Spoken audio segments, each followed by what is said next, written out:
Hello, everyone. Welcome back to Why Geopolitics Matter podcast, episode number 3, with the usual suspects, Antoine, Meredith, and myself, Laura. Today, we're going to go over 3 main topics. We're going to start, as usual, with Antoine, then myself, Meredith. Antoine will talk to us about the latest on the Pakistan-Afghanistan conflict. Then I will go over the energy crisis because of the blockade in the Strait of Hormuz, and Meredith will tell us about the confirmation of the Serbian government's purchase of Chinese missiles. So, Antoine, what is going on lately? Well, I'm gonna probably resume a bit what has been going on, and also to the people who've been listening to us.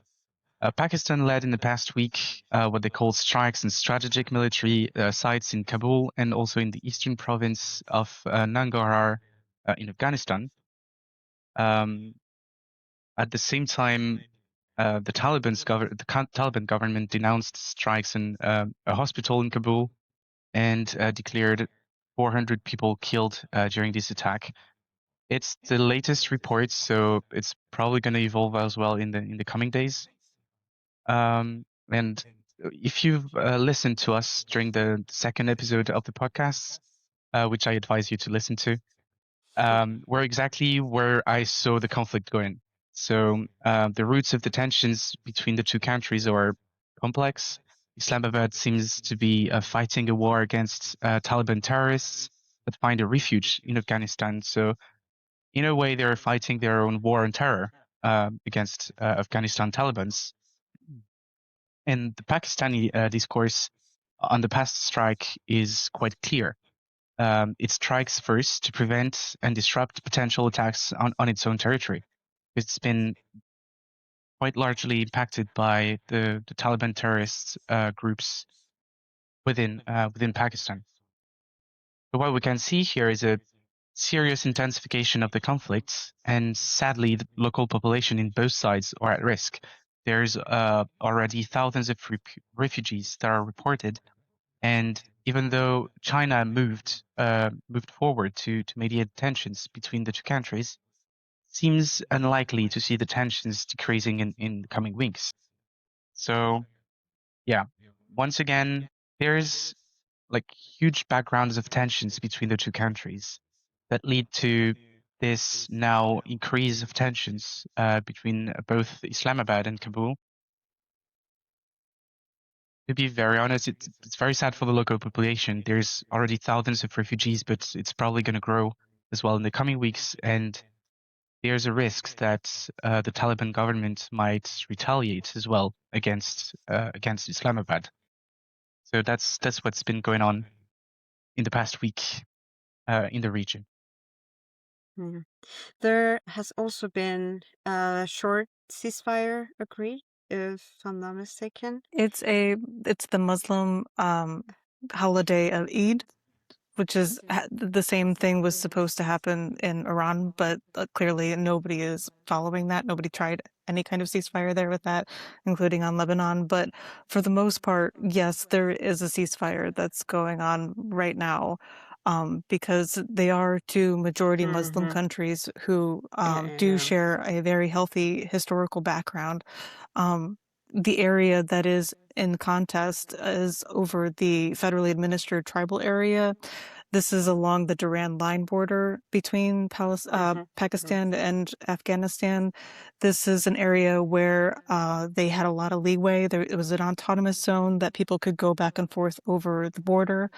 And now that they have, they're trying to crack down on terrorism, the Pakistan government is trying to crack down on Taliban terrorism and Baluchi terrorism. They are specifically targeting this area, and it's created local instability. And a lot of these leaders, excuse me, join together so that they can fight back against Pakistan, not Pakistan, but because of the crackdown. Yeah. The other thing that I was just thinking about this morning is that it's very difficult for a formal army like Pakistani's army to address the violence against a guerrilla type of group like the TPP because of the characteristics of asymmetric warfare, right? Because these groups are able to blend in populations, and a lot of times it is not very easy to dissociate just the civilian population from the actual members of the group. And yeah, from the Colombian perspective, that sounds very close to home because we also have that, we have a history with that kind of warfare. So if we, as Antoine was saying, the conflict will eventually keep increasing. The stakes will be higher if the Pakistani government keeps attacking civilian infrastructure or where civilians are located, which in turn is going to make the general population more resentful of the Pakistani government, and it's going to be like a vicious cycle. So hopefully that's not going to happen. Yeah. To be very honest, from what I see, the potential getaway for both government would be to actually enact like some diplomatic move for the Taliban government to get in touch with the Pakistani government in order to have a common, let's say, a common mission to Mm-hmm. disarm Taliban terrorists, which seems also very complicated, knowing as well that there is the ISKP, so the Islamic State in the Khorasan province, that is Exactly. still active. So if both parts take, if both countries take part into joint action against terrorism, it could be a solution. But question would be, would the Taliban government agree to do so? That's a possibility as well to question. Yeah. And if hypothetically they agree to do so, and as you were saying, they start trying to deal with the TTP, then there might be the chance that they turn against the Taliban government and trying to go on their own, and possibly aligning themselves with the ISKP. Yeah, it's a possibility as well. So we've seen for the past 20 years that the American and the Occidental coalition tried to undermine the Taliban and fight this guerrilla warfare, and they haven't been able to defeat the Taliban, and now Taliban are in power. It seems also very complicated to deal with the guerrilla warfare in the region. So could the Taliban government with the Pakistani government effectively deal with that? That's another question. But this And is also something that's been going on since the 1970s when yeah, Russia was working with the Mujahideen. So this isn't a new problem. This isn't a 20-year problem. This is like a 100-year problem. So that region is just the the region looks like, how it's set up, how it's very tribal, like the whole composition of that area. It's very difficult to be able to have the kind of same structures that the West has. So it's something that it's always going to be a struggle in that area. Every single country that's tried to like gain access there and get the natural resources, it's always been a struggle. So it's just like you said, but it is like it's been a long struggle. Very complex topic. Now, let's continue with our second subject of the day, which is the energetic crisis happening because of the blockade in the Strait of Hormuz. So, as a summary, the Strait of Hormuz has been effectively closed by the Iranian government under threats of attack to any vessel passing through, and as a response to the US Israeli strikes on Iran. Now, it's very important to remember that this passage is important for global economy. About 20 million barrels of oil per day go through this strait, meaning it's about 20% of the global supply passing through. Which makes the situation even more serious is not only the blockade, I would say, it's also the attack on the energy infrastructure themselves. So most namely the Qatar Ras Laffan industrial city, which is responsible for 20% of the LNG global supply only. And which means that adds a new level of, let's say, uncertainty because of the time that it takes to the infrastructure and the systems involved to get back online. This means that there will be a long-term effect, even if there is a hypothetical ceasefire tomorrow. There is an estimate saying that it would take about 6 months for the affected infrastructure to get back online. So if this continues going further, we will see even more delays, which is very worrying. So in response to the ongoing crisis, governments and international institutions reacted in panic mode, in emergency mode. So one of the decisions made by the IEA was to release 400 million barrels of oil to try to control the probable inflation effects on prices, which, let's say, it's good news according to the IEA director. It's only 20% of the reserves that there are available. That might be true, or that might be in order to give some reassurance to the energy markets, which is also another important factor to take into account, the reaction of the markets themselves. Now, countries are implementing as well solutions like fuel rationing, tax reductions on energy, like Spain is doing, or even like in Philippines, governments have declared shorter work weeks. So 4-day work weeks, for example. There are other discussions that are more delicate, which, for example, are the idea of releasing sanctions on Russian oil and gas. So the US already made their move. They lifted some sanctions, which apparently are going to be short term. But like, again, without knowing how long the conflict would last, those sanctions could last longer. But European governments are very united in that respect. They have said, we are going to keep the pressure on the Russian oil and gas, on the Russian energy, because it would be basically just throwing out the window all the effort that Europe went through these past years to basically disengage from Russian energy.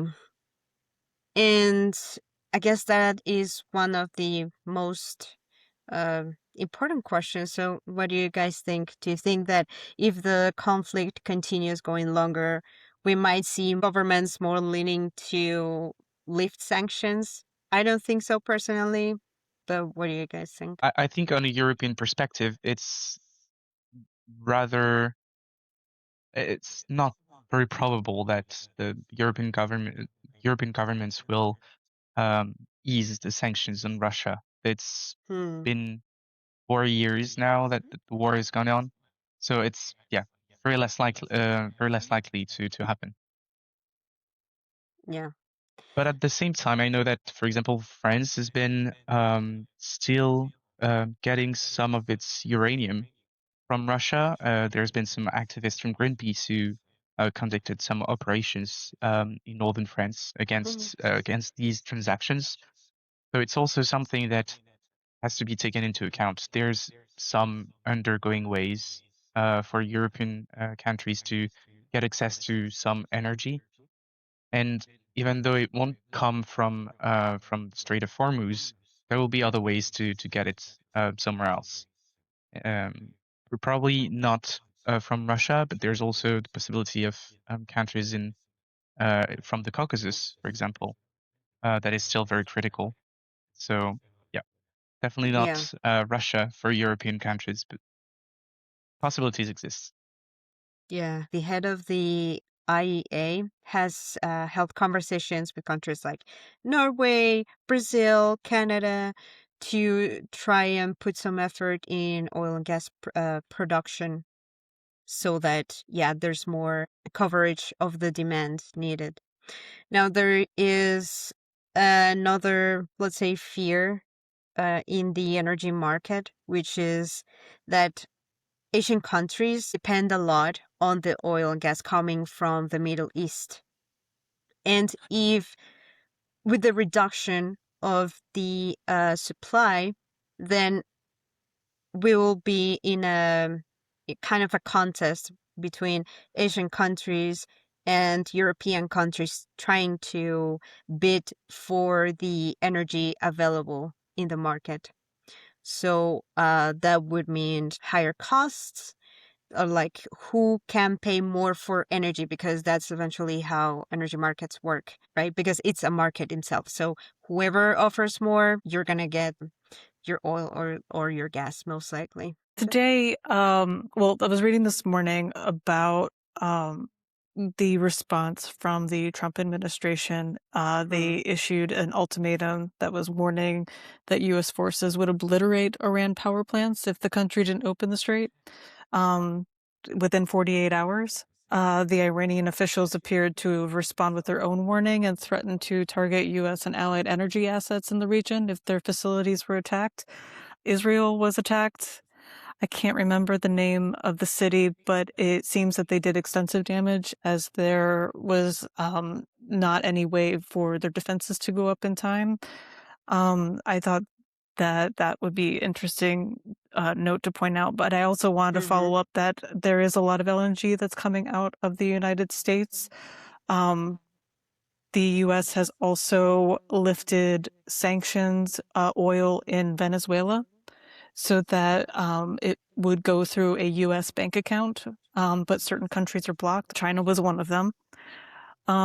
But China, Japan, India, and Pakistan are on the list of countries that do have authorized passage through the strait. So within the last couple of days, these countries have been able to get some of the energy products that they're looking for to come through. They may not have come from Iran. They may have come from other countries.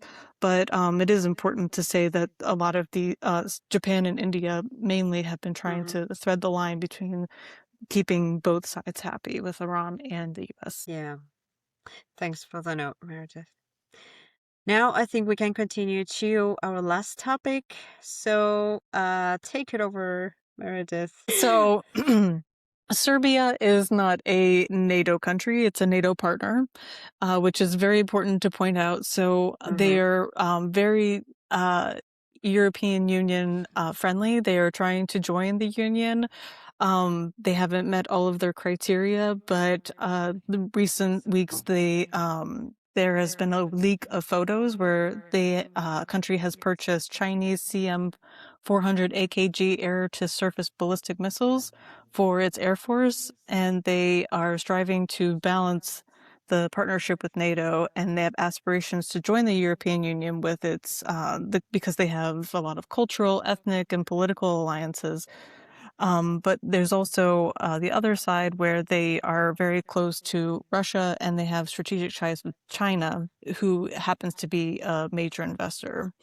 This is a case of an armed non-alignment, and they're building military capabilities designed to preserve strategic autonomy rather than relying exclusively on any single alliance structure. So they're trying to diversify all of the products that they have, which is something that Indonesia has done in the past. So they're not taking cues, but they're watching other countries kind of diversify what kind of products these products don't usually work together, but having a blanket coverage of having different kinds of military capabilities does kind of bolster your defenses. Western aircrafts and Chinese missiles, Israeli drone technologies, and domestic command systems all together in this diversified military ecosystem has a lot of the neighbors very nervous. The Serbian officials have also expressed concern about emerging regional defense cooperation initiatives, including military cooperation between Croatia, Albania, and Kosovo. This multipolar security order is which seeks to diversify the partnerships while maintaining sovereign capabilities so that they're able to reach out to different partners at different times. And this evolving relationship with Beijing is not only reshaping Serbia's defense capability, but also reflects its ongoing effort to balance geopolitical loyalties, a balancing act that eventually may attract sharper attention from Brussels and Washington. It is very significant. A lot of people are still alive from the 1990s who understand Mm-hmm. what they went through when the NATO invasion happened in the Balkans. So it is something that a lot of these other countries are looking out for. Seeing this buildup of military infrastructure is making a lot of their neighbors worried and trying to figure out whether or not they're really interested in cooperating and being on what their future plans are too. My biggest question was how effective could the Chinese military equipment be in the battlefield? Because there has been some talks about not being very effective when it comes to important or decisive moments.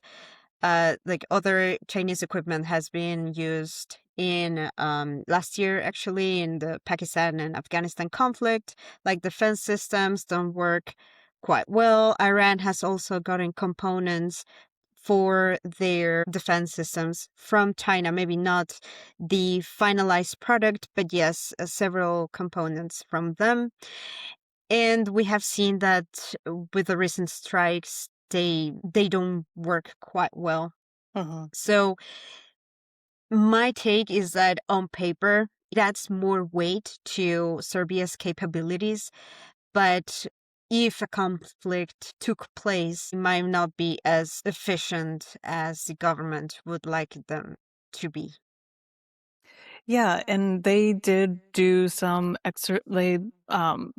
joint exercises together, Serbia and China last year before these photos leaked out recently. But uh, I don't know very much about military products, but I think it's more of the, hey, we've got some of this too. And it's kind of spreading your bases and getting friendly with a major investor in the country and trying to build those relationships. It may be that they don't work, but they at least have somebody that they can call. It's also a thing like on the Serbian society in the past years. There's been the collapse of the train station that was Hmm. built by a Chinese company. Yeah. So it's also very, I would say, rooted now in the youngest generations of the Serbian society, that China might not be as reliable as the government tries to say. On the other hand, well, on what you say about the Chinese weapon systems, there is quite important phrase coming from a former Chinese admiral that went into retirement, and that said Hmm. that one of his biggest deception was that he never saw conflict. And that's also something that is very important for any weapon system Hmm. in any military in the world, is that as long as your weapon hasn't been tested on the ground, you cannot really fully rely on it in the way that it's not battle approved. So there's also, I would say it's most likely a political way of getting Yeah. closer to China, and also because Serbia is already close to Russia. So keeping close allies of allies is also like quite a logical political move from the Serbian government. But on the other hand, will the Serbian society continues to follow on that? It's also a question that might be asked from what they experienced with the collapse of the train station. Yeah, because the president of the country was on the verge of not Yeah. running anymore because of that collapse and all of the protests that followed. So, yeah, you're absolutely right that he's got to walk a really tight line and try to keep things quiet. That's why the photos were leaked and not reported. Yeah, exactly. You're absolutely right.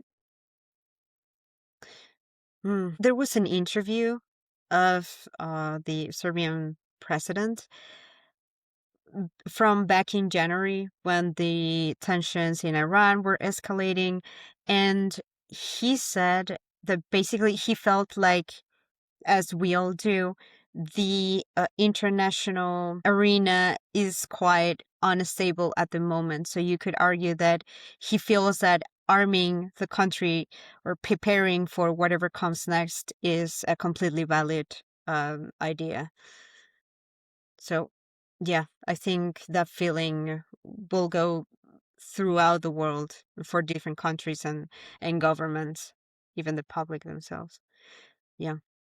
Well, guys, thank you so much for your input and insights on these 3 topics. As usual, you can find us in any podcast platform of your choice, wherever you get your podcast. So make sure to keep track of our episodes, and I'll see you guys next time. Thank you. Bye. For more articles on why geopolitics matters, don't forget to subscribe to our newsletter at whygeopoliticsmatter.com.